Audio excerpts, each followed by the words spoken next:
Assalamualaikum warahmatullahi wabarakatuh. Langsung saja dari pertanyaan kelompok 3 yang mempertanyakan, dikatakan bahwa doa adalah sarana untuk memperoleh kekuatan dalam mencapai tujuan hidup yang ditujukan kepada Tuhan.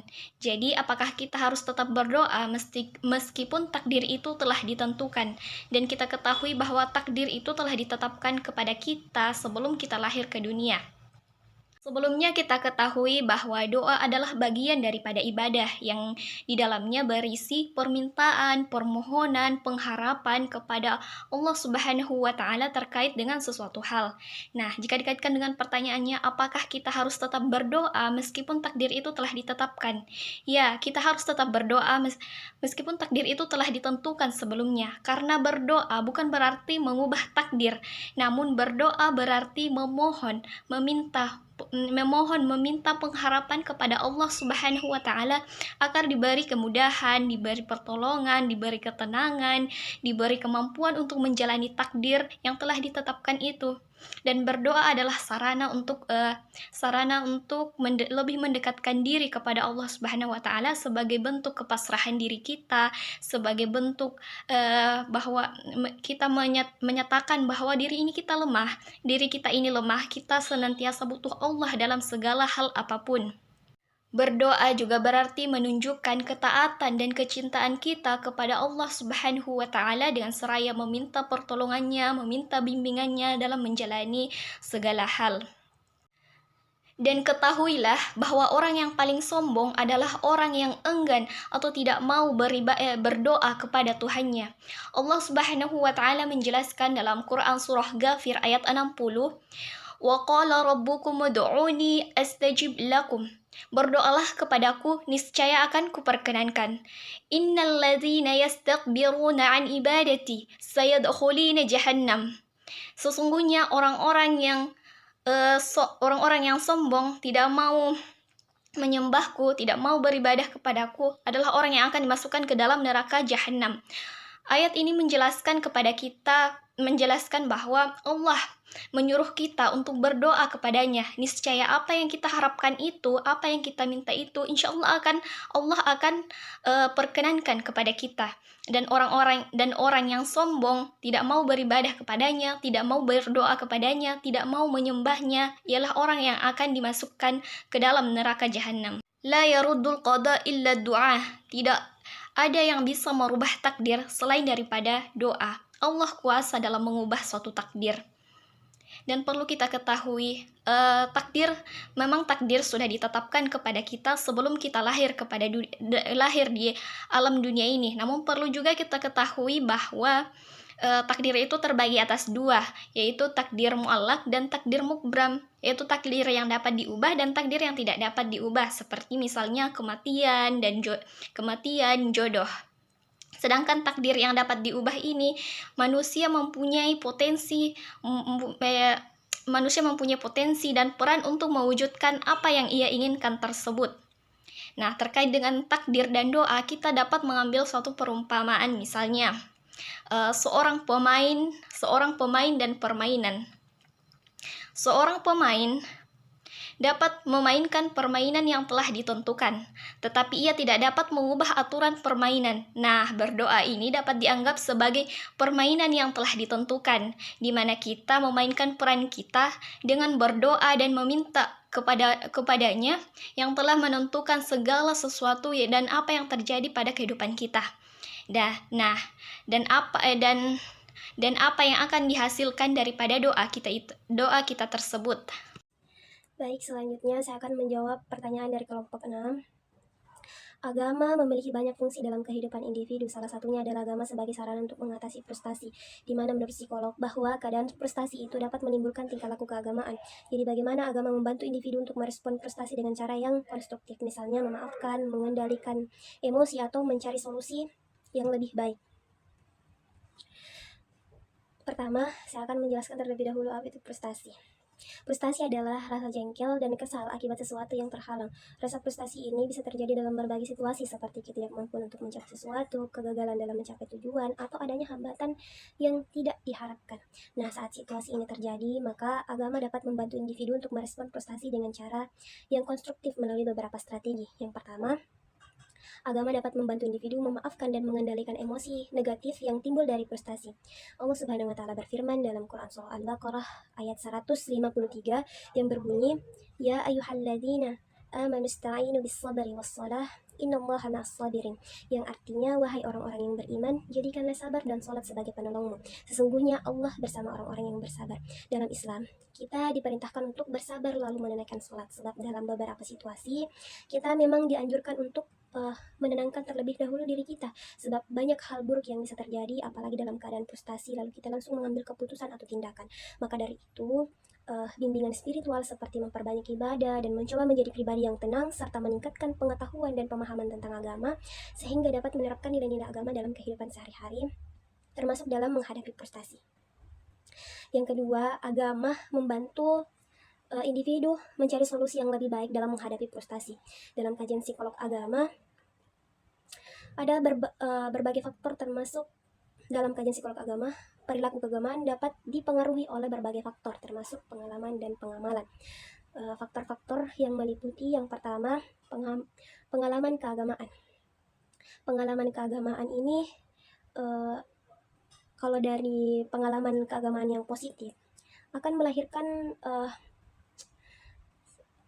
pengalaman spiritual yang meningkatkan keaktifan dan kepedulian seseorang terhadap agama. Sebaliknya, pengalaman keagamaan yang negatif seperti pengalaman trauma atau pengalaman mengecewakan dapat mengurangi keaktifan dan kepedulian seseorang terhadap agama.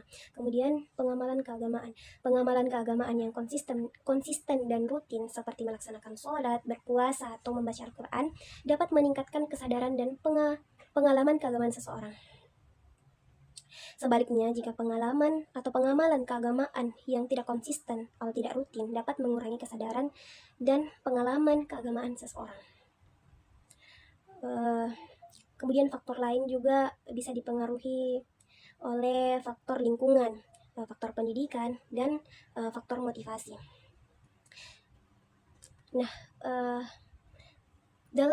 Bagaimana jika pengalaman keagamaan kita negatif? Solusi agama untuk mengatasi pengalaman keagamaan yang negatif meliputi beberapa langkah. Seperti yang pertama, kita bisa mengembangkan kesadaran. Maksudnya, meningkatkan kesadaran akan pentingnya agama dalam kehidupan dan mengenali bagaimana agama dapat membantu dalam mengatasi masalah yang dihadapi. Kesadaran ini dapat diperoleh melalui pendidikan agama yang baik dan berkualitas, serta pengalaman keagamaan yang positif. Dalam hal ini, banyak belajar tentang ilmu agama. Pengamalan keagamaan yang berkualitas. Melakukan pengamalan keagamaan yang berkualitas seperti melaksanakan sholat, berpuasa, membaca Al-Quran, dan meningkatkan kesadaran dan pengalaman keagamaan yang positif. Maka pengamalan keagamaan yang berkualitas juga dapat membantu dalam mengatasi masalah yang dihadapi dengan cara menghubungkan diri dengan Tuhan dan meningkatkan kesadaran akan pentingnya agama dalam kehidupan kita. Allah Subhanahu wa taala dalam Al-Quran mengingatkan hambanya untuk tidak berputus asa dan untuk selalu bersyukur atas segala nikmat yang telah dilimpahkannya. Dalam Quran surah Rad ayat 31, di situ Allah ingatkan bahwa ia tidak akan menyalahi janji. Dalam konteks frustasi, Allah Subhanahu wa taala mengingatkan hambanya untuk tidak berputus asa dan untuk selalu bersyukur. Frustasi dapat menghambat individu dalam usaha mencapai tujuannya, tentu, dan dapat juga menimbulkan perasaan-perasaan yang agresif. Dengan demikian, orang yang mampu menghadapi frustasi dapat mengharapkan janji Allah Subhanahu wa taala yang tidak menyalahi serta petunjuk dan bimbingannya dalam menghadapi kesulitan dalam hidupnya. Kesimpulannya adalah penting bagi kita untuk selalu bermuhasabah atau introspeksi diri mengenai sudah sejauh manakah kira-kira pemahaman atau ilmu kita mengenai agama kita sendiri, dan bagaimana dengan pengalaman serta pengamalan keagamaan kita dalam kehidupan sehari-hari, sebab keduanya akan sangat berpengaruh dalam kehidupan kita, baik cara berpikir kita, cara kita bertindak, maupun cara kita memutuskan sesuatu. Akan menjawab pertanyaan dari kelompok 5. Pertanyaannya, kita kan sekarang hidup di zaman milenial, di mana semua yang kita inginkan serba instan, baik itu makanan, minuman, kendaraan, bahkan sampai menjawab sebuah pertanyaan-pertanyaan yang ada, itu bisa kita dapatkan secara instan. Bagaimana jika ada seorang yang ingin memenuhi imajinasinya secara instan, dan bahkan ia menginginkan agama yang memuaskan selera dan keinginan mereka? Sebenarnya, mungkin masih banyak yang salah kaprah dengan apa yang disebut agama, dan tujuan atau pemenuhan yang dikehendaki atau seharusnya dilakukan bagi seorang yang paham terhadap agama itu sendiri. Agama adalah seperangkat keyakinan, nilai-nilai, praktik, dan aturan yang mengatur hubungan manusia dengan Sang Ilahi. Agama juga sering melibatkan ritual, ibadah, dan komunitas berbagai keyakinan. Agama adalah seperangkat aturan atau norma yang menghendaki penganutnya untuk terhindar dari segala macam bentuk kerusakan yang berpotensi dibuat oleh manusia itu sendiri. Maka ketika penganutnya paham akan hal itu, ia akan meminimalisir hal-hal yang buruk dapat terjadi, sebab semua keinginan Tuhan bagi penganutnya yang paham akan hal itu pasti sebisa mungkin untuk menghindari segala larangan dan hanya akan menjalankan perintah-perintah yang berasal dari Tuhannya. Penting untuk diingat bahwa pemenuhan spiritual tidak bisa diperoleh secara instan. Seperti barang atau layanan lainnya dalam dunia milenial yang serba cepat ini, spiritualitas sejatinya melibatkan proses yang panjang dan komitmen yang mendalam, termasuk bagaimana caranya kita menjadi pribadi yang lebih baik setiap harinya, mungkin melalui refleksi atau pendalaman tentang ajaran-ajaran agama yang kita anut. Pemenuhan spiritual biasanya dicapai melalui berbagai amalan dan tindakan, seperti misalnya kalau kita dalam agama Islam seperti sholat, membaca Al-Quran, berzikir, berbuat baik kepada sesama, berpuasa, serta meningkatkan kesadaran akan Tuhan dan ketergantungan kepadanya. Selain itu, penting juga untuk mencari bimbingan dari ulama atau guru spiritual yang dapat membantu dalam pengembangan dan pemahaman yang lebih mendalam tentang ajaran Islam, serta bagaimana penerapannya dalam kehidupan sehari-hari untuk mencapai pemenuhan spiritual yang baik. Jadi, persoalan pemenuhan spiritual dalam agama itu tidak bisa seenaknya, apalagi mengikuti selera atau keinginan imajinasi kita semata. Karena kalau kita mengikuti keinginan imajinasi kita di era informasi yang super cepat kita akses ini, kita mungkin saja bisa seenaknya dalam praktik-praktik keagamaan yang kita anut tanpa adanya bimbingan guru atau orang yang lebih paham akan cara pemenuhan spiritual yang baik. Maka sekiranya untuk meminimalisir dampak yang buruk terjadi, maka penting untuk ketika kita ingin mencapai pemenuhan spiritual yang baik, maka bergurulah dengan orang-orang yang paham akan hal itu, atau bisa belajar banyak tentang ilmu-ilmu agama yang kita anut. Karena ketika kita ikut imajinasi kita seharusnya introspeksi diri, kita ini siapa. Jangan sampai imajinasi kita mengarahkan kepada keburukan atau praktik-praktik yang mungkin keluar dari koridor agama, keluar dari aturan-aturan yang dikehendaki agama. Atau misalnya kita ikut imajinasi orang lain. Orang lain itu siapa dulu? Kecuali jika kita berguru pada orang-orang yang benar-benar paham, apalagi ini berbicara tentang pemenuhan spiritual ya, maka itu akan sangat sakral, karena itu semacam pemenuhan yang akan mengarahkan kita bagaimana berkehidupan di dunia dengan baik, dan tentunya praktiknya pun akan menjadi konsekuensi untuk kehidupan akhirat kita. Hingga pemenuhan spiritual yang kita inginkan bisa tercapai. Tetapi kalau menurut saya, kalau hanya mengandalkan imajinasi, saya rasa lebih baik berguru atau belajar kepada orang yang lebih paham lah akan bagaimana cara pemenuhan spiritual dengan baik. Selanjutnya saya akan menjawab pertanyaan dari kelompok 12. Bagaimana pengaruh agama terhadap pandangan masyarakat tentang hak asasi manusia dan kesetaraan? Sepertinya isu mengenai kesetaraan gender ini sudah menjadi isu yang selalu mencuat setiap tahunnya atau setiap saat. Padahal kalau kita bercermin dari keadaan kita sekarang, seharusnya mengenai isu kesetaraan gender ini sudah seharusnya tidak menjadi isu lagi, karena sekarang kita sudah berada di era di mana setiap orang, baik itu laki-laki maupun perempuan, itu memiliki hak yang sama. Lalu mengapa selalu saja isu ini muncul? Karena mungkin saja faktor kurangnya kesadaran dan maraknya stigma mengenai perempuan yang lemah dan bisa dengan mudah untuk diperbudak dan diabaikan hak-haknya, sehingga semakin lama itu dianggap menjadi hal yang wajar yang pada akhirnya menjelma menjadi suatu tradisi dalam masyarakat, baik itu dalam lingkup domestik atau keluarga maupun lingkup pemerintahan, di mana di dalam beberapa tradisi masyarakat, laki-laki itu dianggap ibaratnya sebagai tuan, dan perempuan itu layaknya hanya seorang pelayan bagi laki-laki. Dan anehnya, mengapa sampai sekarang isu ini masih saja marak diperbincangkan? Karena memang basic problemnya adalah selalu seputar tentang kekerasan, pembunuhan, prostitusi, pelecehan seksual maupun verbal. Dan ya, lagi dan lagi kalau kita lihat kasus-kasusnya, yang menjadi korban atas isu ini adalah seorang perempuan. Kalau bercermin pada sejarah, walau kita sudah tidak ada pada zaman itu, dan agama pun dalam hal ini agama Islam telah mengangkat derajat wanita setinggi-tingginya, di mana ketika kita bercermin pada sejarah atau masa-masa kelam seorang wanita, itu sangat sulit sekali untuk kita bayangkan. Bagaimana tidak, karena dulu wanita sama sekali tidak ada harga dirinya.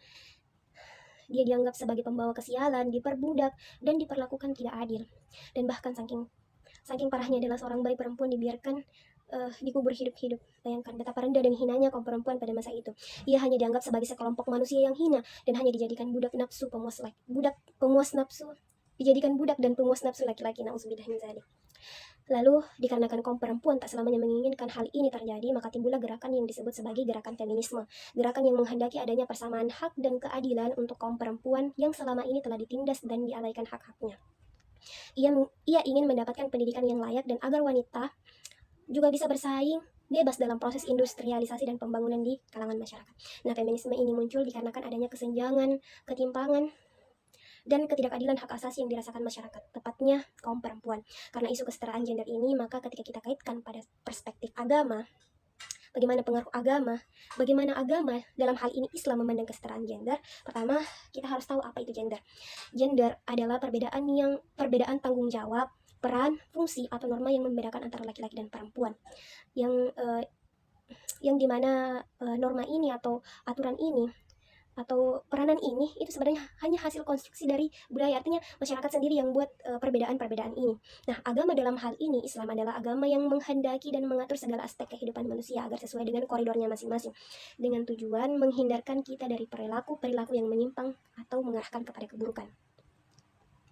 Dan isu kesetaraan gender inilah yang menjadi salah satu universal value yang dimiliki Islam. Lalu apa itu universal value? Universal value adalah nilai-nilai yang selalu ada dan tidak memandang waktu dan tempat. Dalam hal ini, Islam membahas isu ini dalam Quran Surah Al-Hujurat ayat 13. Secara kontekstual, maksud dari ayat ini adalah ingin menyampaikan kepada kita bahwa diciptakan laki-laki dan perempuan itu hendaknya mereka saling mengenal, dan perbedaan yang mendasari antara manusia itu sejatinya hanya dilihat dari bagaimana pengabdiannya kepada Allah dan ketakwaannya kepada Allah. Nah, jadi kesimpulannya adalah agama sangat berpengaruh dalam mengatasi isu ini, sebab agama menginginkan agar kita saling memahami, bukan malah saling menuntut, agar kita saling mengerti, sebab kesetaraan sebetulnya dalam Islam memandang antara perempuan dan laki-laki itu setara, hanya saja masing-masing dari keduanya dibekali atau mempunyai kodratnya masing-masing. Atau sederhananya, laki-laki dan perempuan sama, yang membedakan adalah kodratnya. Seperti halnya perempuan, kodratnya adalah melahirkan, menyusui, dan mengandung, dan tentunya itu tidak bisa seenaknya kita serahkan kepada laki-laki karena ia tidak dibekali kodrat seperti itu. Sebaliknya, laki-laki pun punya kodratnya. Jadi antara laki-laki dan perempuan sama dalam pandangan Islam, hanya saja perlu untuk kita sama-sama mengerti dan saling memahami, sebab Allah sudah detail sekali menentukan setiap porsi bagi hambanya. Dan dengan adanya perbedaan sejarah kodrati inilah, maka laki-laki dan perempuan pun saling membutuhkan. Perempuan jangan pernah berkecil hati jika keluarga menginginkan ia hanya di rumah mengurus suami dan anak. Percayalah, karena disitulah letak kemuliaan kita. Kita mampu melahirkan dan mendidik suatu peradaban. Jadi kalau kita fokus dan baik dalam hal mendidik, maka konsekuensi dan pahalanya juga sangat besar. Begitu juga laki-laki, ia mencari nafkah. Maka ketika ia meniatkan dirinya keluar rumah hanya untuk mencari ridha Allah, dalam hal ini tanggung jawabnya untuk menafkahi istri dan anaknya, maka selain rezeki yang berkah, maka sakinah pun akan tercipta. Intinya kembali lagi harus saling support dan mengerti posisi dan kondisi masing-masing. Selanjutnya pertanyaan dari kelompok 9, yang pertanyaannya, dalam makalah dijelaskan bahwa agama sangatlah penting dalam kehidupan seseorang. Lantas bagaimana dengan seseorang yang tidak percaya dengan agama? Agama adalah suatu hal yang sangat penting dalam kehidupan seseorang, dan agama memainkan peran penting dalam kehidupan seseorang, dan keberadaannya dapat mempengaruhi berbagai aspek dalam kehidupan manusia, semisalnya dalam aspek moral, etika, bagaimana akhlaknya, bagaimana hablum minan nasnya, bagaimana hubungannya dengan manusia di sekitarnya, bagaimana cara ia memanusiakan manusia, menghargai, dan lain sebagainya, dan bagaimana ia bisa memperbaiki hablum minal alamnya, bagaimana caranya berperilaku baik dengan alam di sekitarnya, menjaga lingkungan, dan lain sebagainya. Namun jika seseorang tidak memiliki kepercayaan terhadap agama, maka mereka tidak memiliki tujuan dan nilai yang diberikan oleh agama tersebut. Seseorang yang tidak percaya dengan agama mungkin memiliki kesulitan dalam menjalani kehidupan sehari-hari, misalnya dengan kehidupan yang lebih bermakna dan lebih berarti. Agama juga memberikan rasa makna dan tujuan dalam hidup, serta mempengaruhi keputusan sehari-hari, misalnya keputusan moral, bagaimana cara kita berperilaku dengan baik, dan juga dalam hal pekerjaan, bagaimana kita mendapatkan pekerjaan yang baik, mendapatkan pekerjaan yang halal dan sesuai dengan yang diperintahkan kepada kita. Dan orang yang tidak percaya dengan agama, mereka tidak mempunyai suatu aturan karena mereka tidak memiliki sesuatu yang mereka tidak memiliki sosok yang mereka agungkan. Mereka tidak takut akan suatu hal, mereka tidak percaya akan adanya pembalasan atas apa yang mereka kerjakan. Kehidupan tanpa tujuan adalah suatu kehidupan yang tidak berarti sama sekali, atau kehidupan yang tidak akan stabil. Dan itulah pentingnya mengapa kita harus beragama. Pertanyaan dari kelompok 8, apa yang dimaksud dengan kohesi sosial dan sublimatif sosial? Dan kemudian berikan masing-masing contoh dari sublimatif dan kohesi tersebut. Kohesi sosial merujuk pada kekuatan yang mengikat dalam satu kelompok atau satu masyarakat tertentu secara bersama-sama. Nah, sedangkan sublimatif sosial ini mengacu pada proses di mana kelompok atau masyarakat menciptakan identitas yang kolektif yang mengatasi berbagai perbedaan yang ada dalam masyarakat, berbagai perbedaan di dalam masyarakat dan individu itu sendiri. Dan adapun contohnya dalam kehidupan sehari-hari, yang pertama mengenai tentang kohesi sosial. Contoh misalnya dalam lingkungan keluarga, di mana satu keluarga itu saling mendukung, saling bersatu dalam menghadapi berbagai tantangan. Misalnya orang tua memberikan dukungan kepada anak-anaknya, memberikan nasihat, memberikan sumbangsih pikiran sumbangsih tenaga dan pikiran untuk mendukung segala aktivitas yang dilakukan oleh anak-anaknya tersebut. Artinya dalam satu keluarga itu kita saling mendukung, mensupport, dan memberikan sumbangsih satu sama lain, menjalankan hak dan kewajiban satu sama lain. Nah, sedangkan dalam sublimatif sosial kita dapat mengambil contoh misalnya dalam patriotisme yang menyatukan warga negara satu di dalam suatu negara, satu warga dengan warga yang lain. Kan dalam satu negara itu pasti ada beberapa banyak perbedaan, misalnya perbedaan keyakinan, perbedaan suku, perbedaan budaya, perbedaan ras. Nah, dalam perbedaan itu kita menekankan toleransi, kita menekankan kepedulian antara sesama tanpa memandang adanya perbedaan dan menghargai segala perbedaan itu.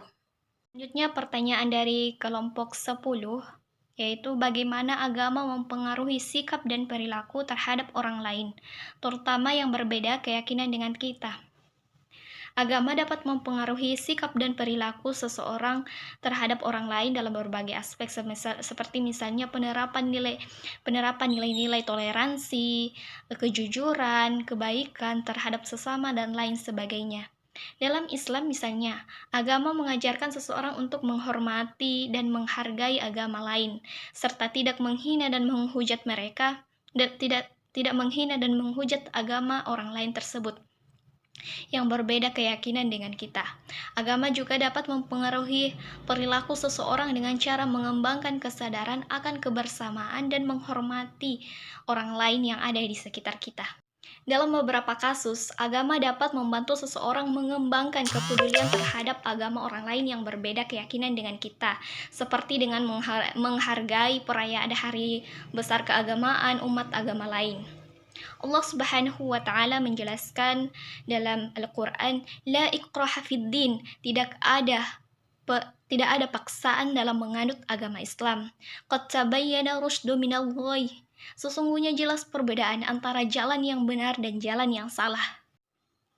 Setiap agama mengajarkan kepada para penganutnya akan nilai kasih sayang, keadilan, pengampunan yang bisa mempengaruhi cara seseorang dalam memperlakukan orang lain yang ada di sekitarnya.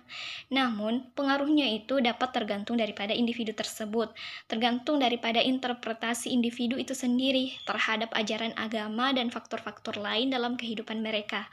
Itu tergantung dari individu bagaimana ia memaknai ajaran agama dengan baik, bagaimana ia dapat memahami maksud dari setiap ajaran-ajaran yang ada dalam agamanya sendiri. Jadi dapat kita simpulkan bahwa semakin baik agama seseorang, maka semakin baik pula cara ia bersikap, berperilaku, akhlaknya terhadap orang lain yang ada di sekitarnya itu.